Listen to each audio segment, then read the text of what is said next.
तब कथामृतम तप्त जीवनम कविभिरीडितं कल्मषापहं श्रवणमंगलम श्रीमदाततं भुवि गृह्णन्ति ये भूरिदा जनाः।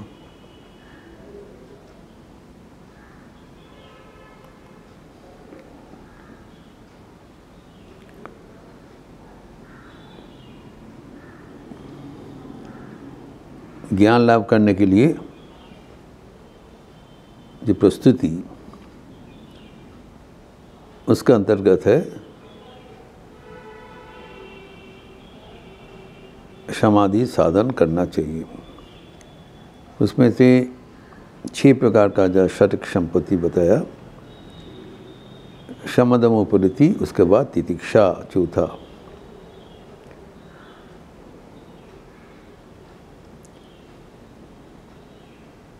तितिक्षा मतलब सहन लेना, फोरबियरेंस। सहिष्णु होना। तितिक्षा का संज्ञा दिया गया है शास्त्र में, शीतोष्णादि दंड सहिष्णुता। जो पेयर से ऑपोजिट आते हैं द्वंद्व, शीत उष्ण, सुख दुख, दिन रात,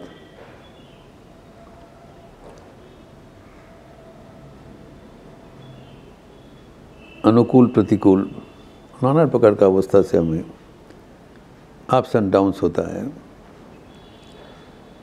तो दोनों में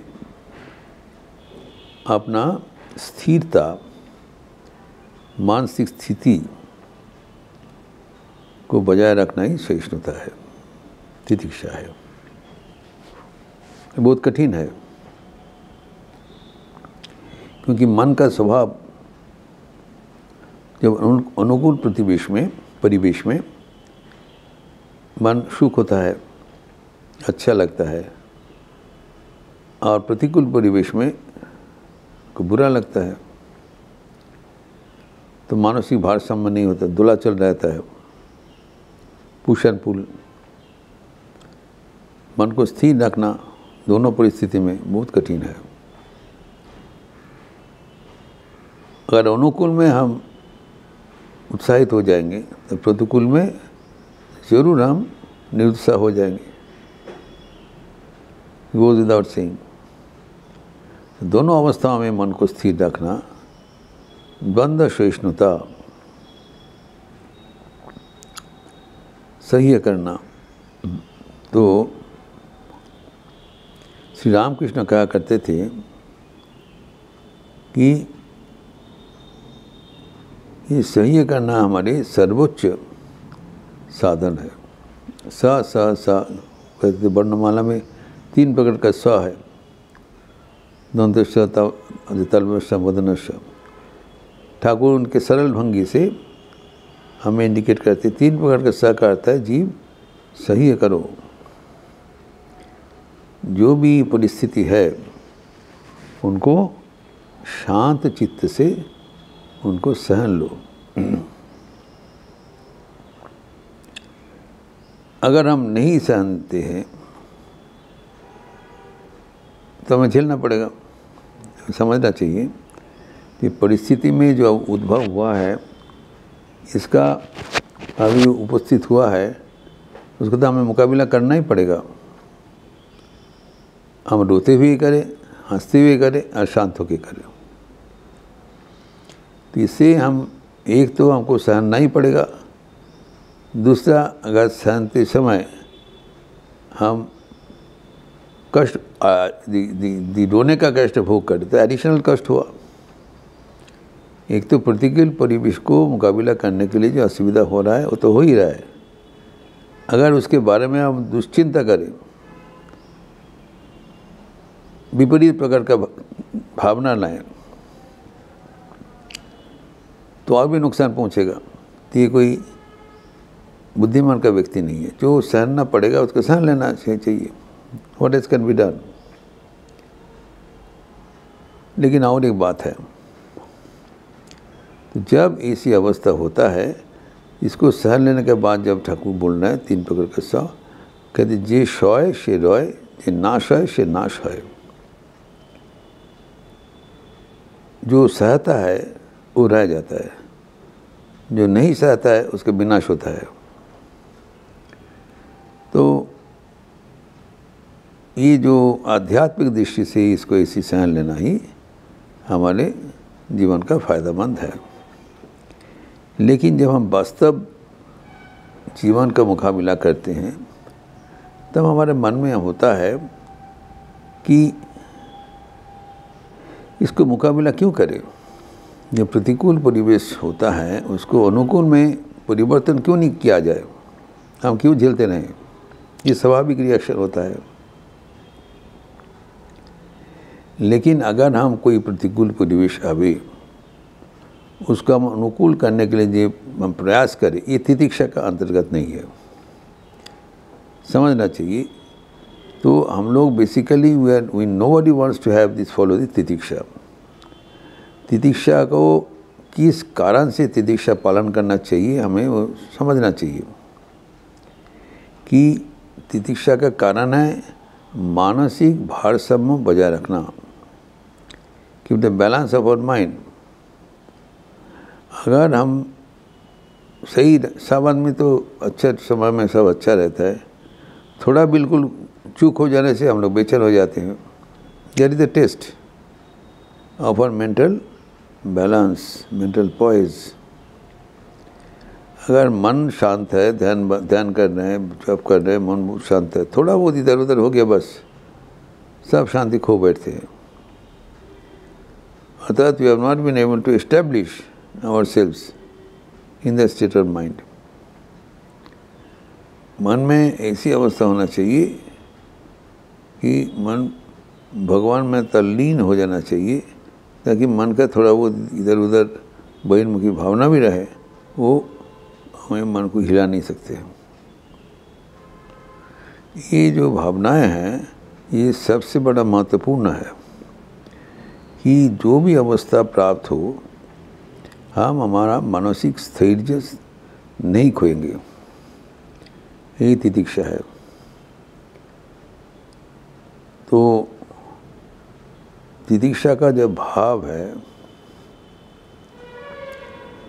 वो और भी सहज करके व्याख्यान किया है जो विवेक चूड़ामणि ग्रंथ में शंकराचार्य। व्हाट इज तितिक्षा? सहनम सर्व दुखानाम अप्रतीकारपूर्वकम चिंता विलाप रहितम सा तितिक्षा निगद्यते। तो ये 4 चीज बताया चित्त तितिक्षा में अवलंबनीय है। एक तो जो हमारा सुख दुख है, सुख में हमारा कोई असुविधा नहीं हो रहा है, हम तो अच्छा ही फील करते हैं। दुख में असुविधा हो रहा है, इसीलिए दुख के बारे में बताया।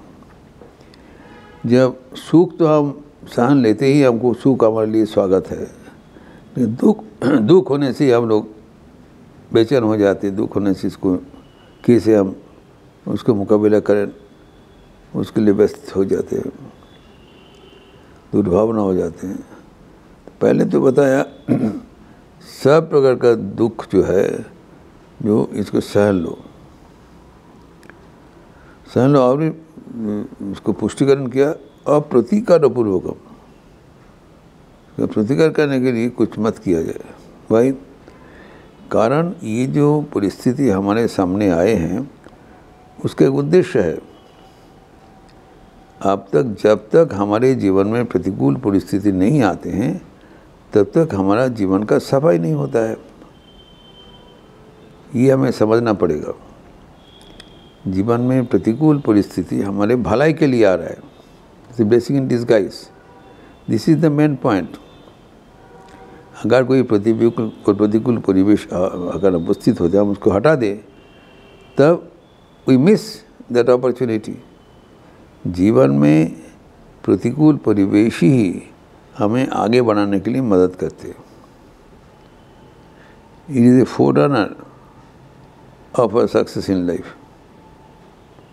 adversaries and forerunners, क्योंकि जब उसके लिए जो बंदोबस्त किया है तो धीरे धीरे धीरे वो आपको जो उसको प्रतिकार करने के लिए नहीं, उसको सहन करने के लिए बंदोबस्त करना पड़ेगा। कारण उसको सहन लेने से ही हमारे भीतर में जो प्रतिरोध जो शक्ति है वो वर्धित होता है।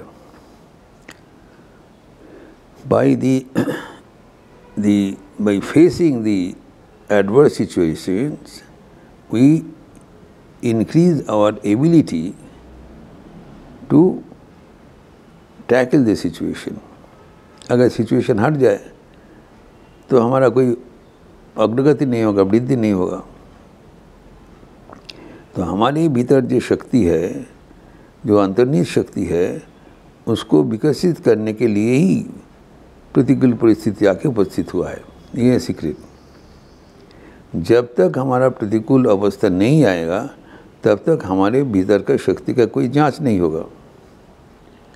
जब भी कोई बाहर का शक्ति आएगा, प्रतिकूल परिस्थिति आएगा, तभी समझना चाहिए ये हमारे भीतर का शक्ति बढ़ाने के लिए आके उपस्थित हुआ है, भगवान की कृपा से। समझना पड़ेगा, भगवान की कृपा से हमारे ये प्रतिकूल परिस्थिति आया है ताकि हम इसको मुकाबला करने का प्रयास करने के माध्यम से हम ये सफल करें। इसको हम आगे बढ़ाने के लिए हम तैयार रहें। तो सर्व प्रकार का दुख है उसको सहन लेना चाहिए, एवं उसको सहन लेने का मतलब ये नहीं है कि हम असहाय होकर सहन रहे। हम उसको प्रतिकार कर सकते हैं, प्रतिकार नहीं करेंगे, हम उसको स्वीकार करके उसको जो शांत ढंग से मान लेंगे, ताकि हमारे भीतर का शक्ति के बराबर होके we create a shield, we neutralize the effect of the adverse situation. तो इनका कोई इफेक्ट हमारे ऊपर पड़ेगा नहीं। हम शांत होकर ग्रहण करें तो जितना भी प्रतिकूल परिस्थिति हो हम अचंचल रहे, शांत रहे, वो हमें कोई पदक्षेप नहीं करेगा। ये बात इनमें शंकराचार्य बताया कि सहनम सर्व दुखानम अप्रतिकार पूर्वकम। कोई प्रतिकार का हमारा जो वो सिचुएशन हटाने के लिए हमें भगवान की प्रार्थना करने की कोई ज़रूरत नहीं है। हम उसको जो परिस्थिति है उनको हम मुकाबला कर सकते हैं, और जहाँ पर हमारा मुकाबला संभव नहीं है तब हम डिपेंड करते हैं। तो इसीलिए जो बताया गया है कि सर्व प्रकार का दुख सहन लेना चाहिए, ये शंकराचार्य बताए, एवं उसको प्रतिकार नहीं करना चाहिए।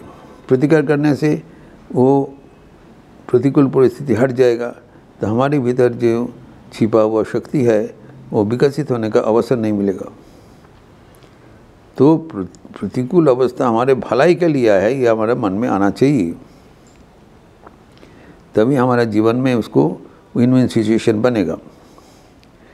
एवं जो प्रतिकूल परिस्थिति आया है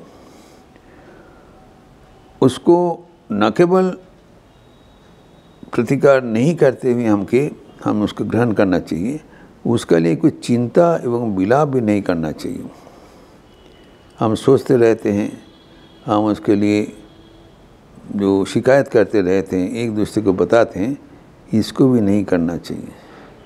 इसके बारे में और थोड़ा विस्तार करना बहुत ज़रूरी है, कारण ये हमारे जीवन में सबसे बड़ा, सबसे महत्वपूर्ण साधन है, जो तितिक्षा, जो हमारे जीवन को ईश्वर के पास पहुंचा देते हैं। इस प्रसंग परवर्ती दिन और भी विस्तार से बताएंगे। ओम शांति शांति शांति। हरि ओम तत्सत। श्री राम कृष्णार्पणमस्तु। अच्छे रहिए, स्वस्थ रहिए, आनंद में रहिए। नमस्कार।